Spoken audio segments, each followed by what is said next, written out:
Ternyata masih banyak yang bingung bagaimana cara menjelaskan ke keluarga, ke teman, ke sahabat ketika mereka ikut ditagih atas hutang kita. Saya akan coba bahas di video ini. Simak terus.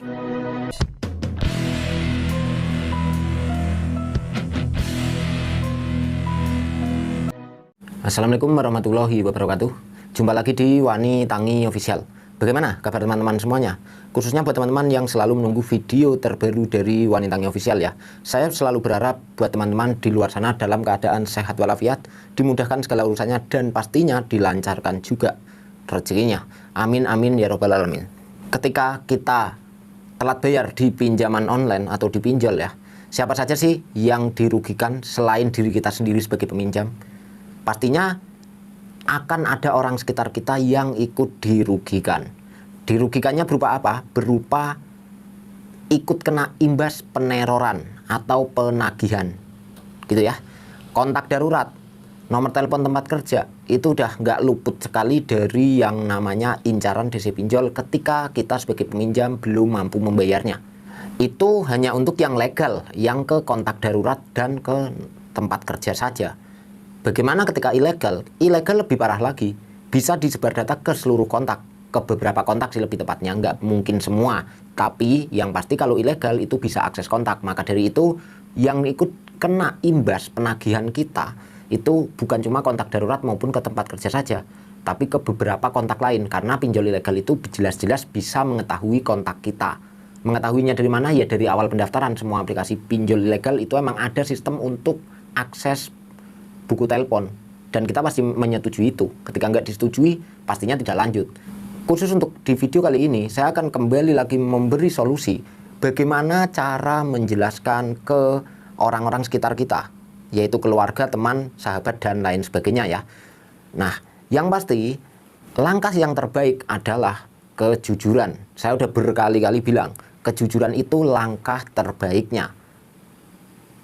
Tapi kalau buat kalian yang merasa berat untuk jujur, saya akan kasih juga solusi lain, tapi di sini saya bukan niat untuk mengajarkan kalian bohong ya. Yang pastinya tuh gini, ketika kalian nggak mau jujur, mungkin ada beberapa alasan yang membuat kalian nggak mau jujur. Tapi kalau saya disuruh memilih, saya lebih menyarankan kalian untuk jujur. Nah oke ya, kalau masalah yang jujur, kita bahas dulu yang jujurnya ya. Kalau yang jujur tuh begini, ke pasangan itu yang utama. Kalau yang udah menikah ke pasangan ya, kalau yang belum itu ke keluarga, orang tua khususnya, itu kalian bicarakan saja baik-baik. Awal mula kalian butuh uang itu buat apa? Sampai akhirnya kalian melihat iklan, yaitu ada pinjaman yang hanya modal KTP 5 menit cair. Iklannya menggiurkan sekali. Nah, kalian bilang bahwasanya pada saat itu nggak mengetahui resiko-resikonya bakal sefatal sekarang ini. Karena sedang butuh uang mendesak, mau pinjem ke sana kemari ke saudara kadang juga susah. Itu tergiurlah dengan adanya iklan. Maka dari itu saya mencobanya. Kalian bilang seperti itu ya. Itu awal mula banget saya terkena satu pinjaman online. Sampai akhirnya ketika sudah jatuh tempo, ya mohon maaf sekali, saya mungkin menggampangkan dari awalnya, itu terlalu menggampangkan bahwasanya terlalu yakin bisa membayar pinjaman online itu tepat waktu. Dan ternyata ketika jatuh tempo itu meleset. Saya tidak memiliki uang atau uangnya masih kurang. Sedangkan penagihan sudah mulai masuk. Waktu terus berjalan sampai akhirnya udah jatuh tempo.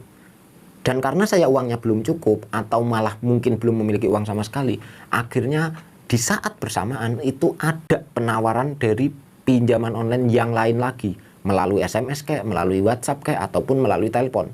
Singkat cerita, daripada saya bingung untuk membayar seperti apa, saya nggak mau telat, akhirnya saya ambillah yang satunya. Dan seterusnya seperti itu. Jelaskan seperti itu ya. Yang pasti kalau kalian jujur ya bicarakan baik-baik apa keperluan utama kalian ketika kalian pertama kali mengenal pinjaman online. Yang pasti ceritakan sedetail-detailnya dari alur pertama sejujur-jujurnya sampai endingnya kalian bisa gali lubang tutup lubang. Itu ceritakan baik-baik. Dan ingat, untuk berbicara seperti itu harus benar-benar cari momen ataupun cari waktu yang benar-benar tepat ya. Jangan waktunya nggak pas kalian bercerita, nanti yang ada kalian pasti dipojokkan terus, kan gitu ya. Satu lagi, sebelum bercerita, minta maaf terlebih dahulu. Itu pasti kalian tahulah untuk hal itu. Itu untuk yang jujurnya. Nah, itu berlaku juga untuk ke orang lain, selain keluarga, teman kantor, yang jadi kontak darurat juga. Katakan sesuai dengan yang apa kalian katakan tadi ke keluarga kalian. Sejujur-jujurnya sampaikan seperti itu juga, gitu ya. Nah, itu untuk yang jujur. Kalau untuk yang tidak jujur atau ingin menutup-nutupi, sebelum saya kasih tahu caranya, ingat ya bahwasanya ada pepatah, sepandai-pandainya tupai melompat bakal jatuh juga. Atau bahasa lebih yang lain lagi apa sih? Seaman-amannya bangkai pasti akan tercium juga, gitu ya. Nah, mungkin bisa untuk bahan pertimbangan. Tapi biasanya sih kalau orang udah dari awal nggak jujur itu, ke belakang kita akan terus memikir untuk bagaimana sih bohongnya lagi kalau nanti ini mau ketahuan dan seterusnya seperti itu. Tapi nggak apa-apa lah ya. Yang pasti kalau kalian nggak mau jujur, kalian cukup bilang tuh begini saja. Nih, jadi waktu itu saya ada kejadian ditelepon dari mengaku-ngaku dari mana gitu ya. Kalian cerita bisa dari pihak bank atau dari mana. Nah, akhirnya saya mendapat undian, katanya undian berhadiah. Itu saya sebagai pemenang, saya ditelepon, dimintain foto KTP, dimintain foto selfie megang KTP, dan pokoknya segala macam alurnya itu saya ikutin terus. Sampai akhirnya nggak sadar bahwasanya itu ternyata endingnya penipuan. Nah, karena mungkin KTP saya sudah pernah tersebar ke orang yang tidak saya kenal, itu mungkin data KTP saya dan foto selfie KTP saya itu disalahgunakan oleh orang lain untuk pengajuan di pinjaman online.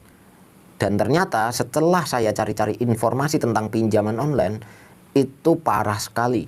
Ketika KTP saya beserta data-data saya yang lain sudah ada di mereka, mau itu cair atau tidak cair, itu data kita sudah tersimpan otomatis oleh mereka untuk dijadikan penyebaran data. Ya seperti yang sekarang terjadi, dan rata-rata pinjaman online yang seperti itu, pinjaman online yang ternyata saya baru tahu itu ilegal, yang dilarang di negara kita, bahkan lagi terus diberantas oleh Kominfo, kepolisian dan lain sebagainya lah ya, gitu. Kalian jelaskan saja seperti itu. Itu kalau untuk yang nggak mau jujur atau yang mau bohong. Tapi sekali lagi saya harap tetap kalian berani jujur. Jujur itu lebih baik dari segala-galanya kok. Nah, ini yang terpenting nih. Saya juga mau pesen nih buat yang nonton video ini yang nggak sengaja mungkin kalian belum terkena pinjaman online. Jangan pernah mencoba pinjaman online. Kalian masih sangat-sangat beruntung tidak sampai terjerumus ke lembah hitam dunia pinjol atau pinjaman online tadi ya. Nah, ini pesan saya nih buat Anda nih yang sedang nonton video ini. Ketika kalian belum memiliki pinjaman online, tiba-tiba mendapat penagihan atas nama keluarga kalian, saudara kalian, sahabat kalian, atau teman-teman kalian dan sebagainya ya, orang terdekat kalian, itu saya harap, saya mohon sekali itu kalian jangan pernah terlalu memojokkan orang yang ada di penagihan tersebut, yaitu orang terdekat kalian sendiri. Kenapa? Tolong jangan menambah beban orang yang sedang ditagih itu, karena pada dasarnya mereka itu sedang pusing-pusingnya mikirin bagaimana solusinya untuk keluar dari masalah pinjol.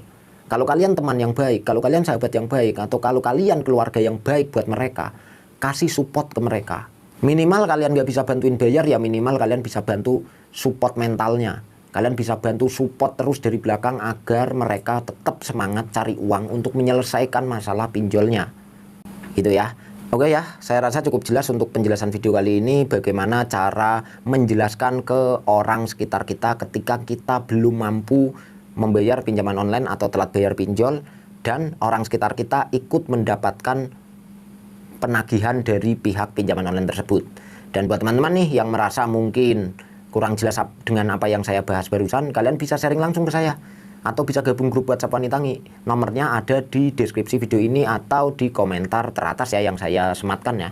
Dan buat teman-teman juga yang menurut kalian video ini ada manfaatnya, silahkan kalian like dan share video ini ke media sosial kalian. Dan buat yang nggak sengaja nonton video ini dan beranggapan video ini tidak ada manfaatnya, silakan kalian tulis di komentar apa yang membuat kalian berpikir video ini tidak ada manfaatnya. Oke, saya akhiri saja video ini. Terima kasih yang udah nonton video ini. Mohon maaf juga jika saya ada salah-salah kata. Bye. Wassalamualaikum warahmatullahi wabarakatuh.